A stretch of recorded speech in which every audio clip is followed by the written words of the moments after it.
Well, we've got just one more type of price discrimination that we're going to talk about, and then we're going to discuss a little bit of the types of things that need to happen for price discrimination to occur, and then we'll be done with this lesson.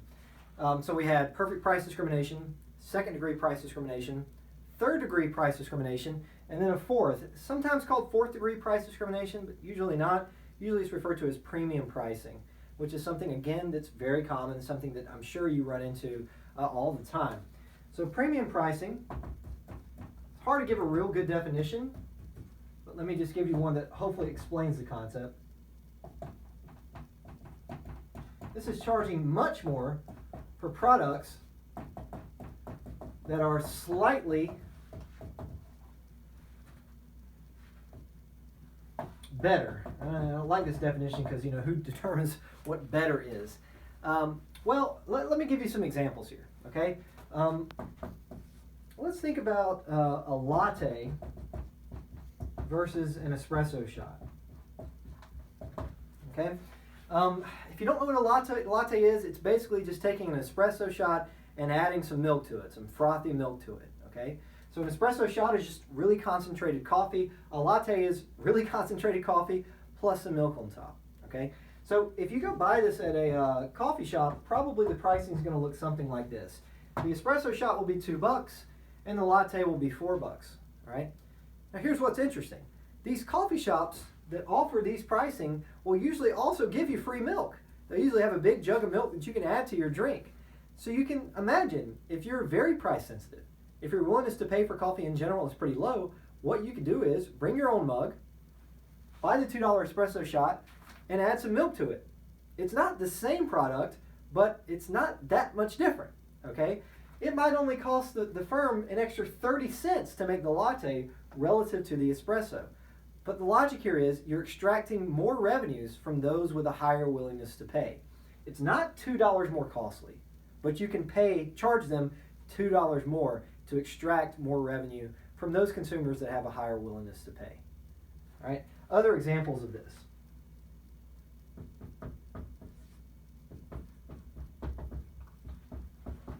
Business class versus economy or coach seating on airplanes.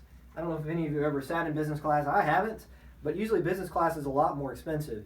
So if you're flying, up to Chicago, economy flight might be something like $170 round trip, and then business class maybe something like $400 round trip.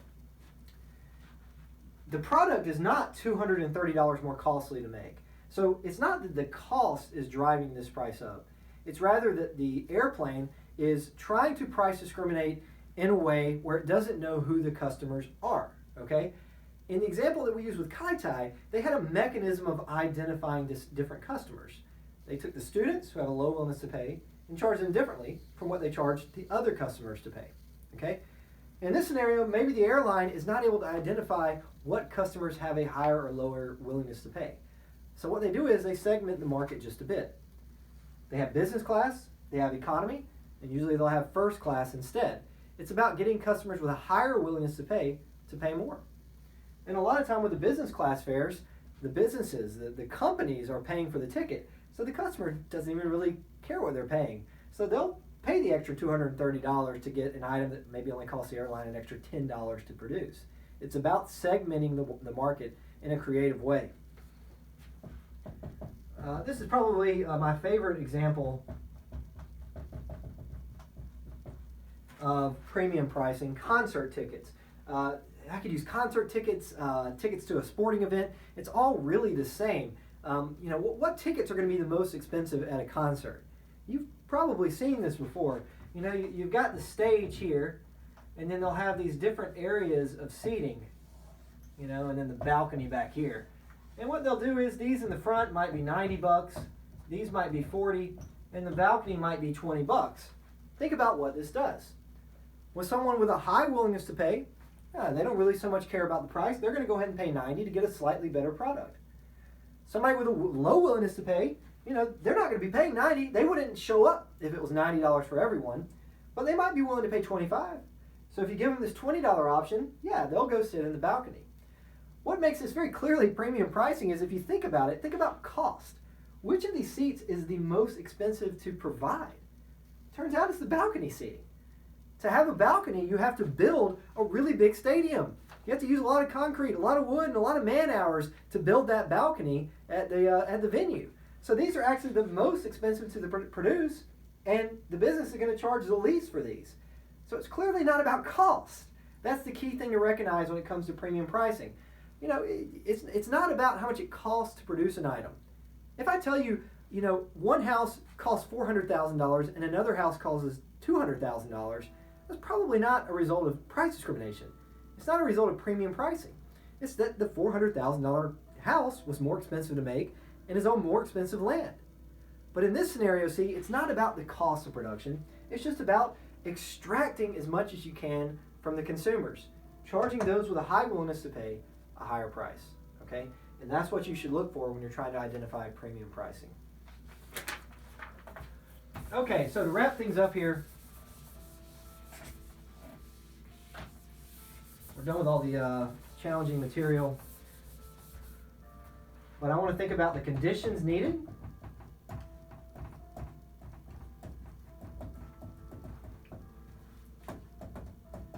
Things that need to occur for price discrimination to be possible. And if you're running a small business, you might think about these things when you're determining your pricing. The first is that the seller must have some control over the price. That probably goes without saying. And basically what that means is the firm cannot be in a perfectly competitive industry, right? In perfect competition, firms are price takers. Whatever the price is, that's what they have to charge. So if I want to go online and buy stocks right now, I can't get a discount at one place and be charged a higher price at another place. No, the price is the same everywhere. If I want to buy oil right now, the price is the same everywhere because it's close to perfect competition. However, for monopolies, we say that they are price searchers, so they have some ability to control the price. That's the first thing that you need.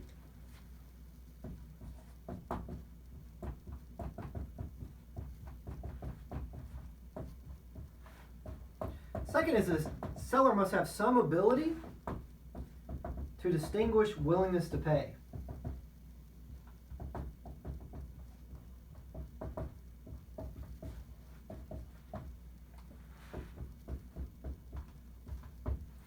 And this may seem like a strong assumption. It may seem like, well, how would they know consumers' willingness to pay? Well, hopefully what you've gotten from these videos so far is they can do it in very creative ways. First degree or perfect price discrimination is not likely. You would need to know everyone's literal willingness to pay. Probably not going to be able to do that. But think about second degree price discrimination. What they're assuming is that consumers have a downward sloping demand curve. So if they're going to sell more to a given consumer, they have to be willing to lower the price. That's where you get that bundled pricing. Buy one, get one free, things like that. Third degree price discrimination, they're trying to categorize people. Some students may have a very high willingness to pay, but most don't. So if you charge consumers that are students a lower price than other people, well then probably you can generate more revenues.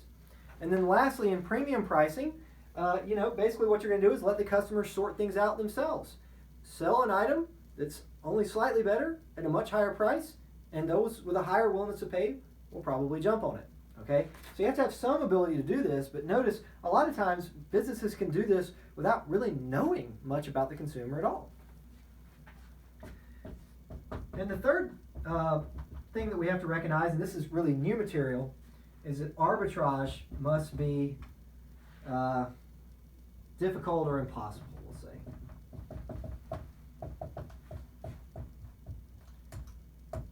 Arbitrage must be difficult or impossible. Well, that's a new term for us, I think, arbitrage. I don't believe we've defined that this semester. So arbitrage is buying an item and quickly selling it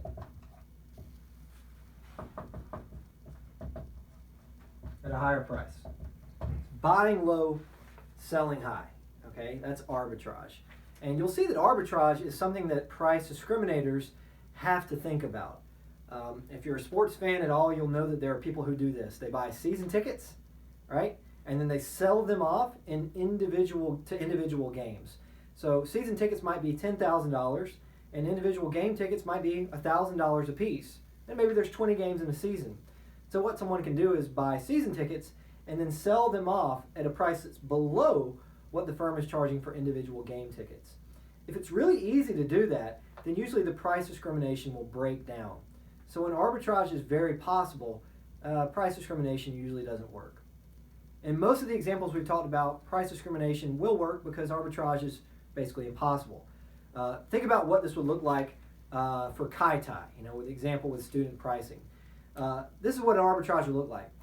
Students would go in to Kai-Tai, they would use their student discount to buy some pad thai, and then they would sell it to me at a lower price. It's not going to happen, is it? In the amount of time that you've gone in and buy it and bring it out, it's gotten cold. Going into the restaurant's going to be hard to do, so we're going to have to sit at the same table. I don't want to sit with a bunch of students, so this is probably not going to happen. So arbitrage needs to be very difficult, and in most cases it is. So, just to kind of wrap things up,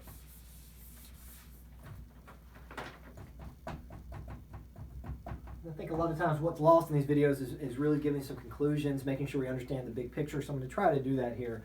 Some conclusions here. There are 4 types of price discrimination. You should be able to explain each of those on the quiz and on the exam. Let's recognize that price discrimination is very common. I would say if you look at an individual firm, it's almost a guarantee that they're doing some type of price discrimination, especially if they're not in a perfectly competitive market. Price discrimination increases profits. Which, of course, it does. If it didn't increase profits, there'd be no reason for the business to do it. And price discrimination could help or hurt consumers. In the very first video, we showed an example of perfect price discrimination where customers were made worse off. Their consumer surplus was completely eroded. And then we showed some second-degree price discrimination where the consumers were made better off. There is no set answer. Price discrimination could be good or bad for the consumers just based on how the math works out. But what we do know is the more perfectly firms are able to price discriminate, the worse it is for consumers. Price discrimination leads to more efficient outcomes. The reason being is when firms are able to price discriminate, they're able to produce more items. So if you recall back to what monopolies typically do, when they can only choose one price, monopolies will reduce the quantity below what's socially efficient and charge a higher price than what is socially efficient. Well, what price discrimination allows is for firms to lower the price to some consumers, all right, and thus produce more. So it leads to an outcome that has a lower deadweight loss, which is thus more, if not totally efficient, more efficient for society. And then lastly, what we just saw is some criteria have to be met for this to occur. So, hope you learned from these lessons. It's the type of thing that you need to know if you're going to understand economics at all.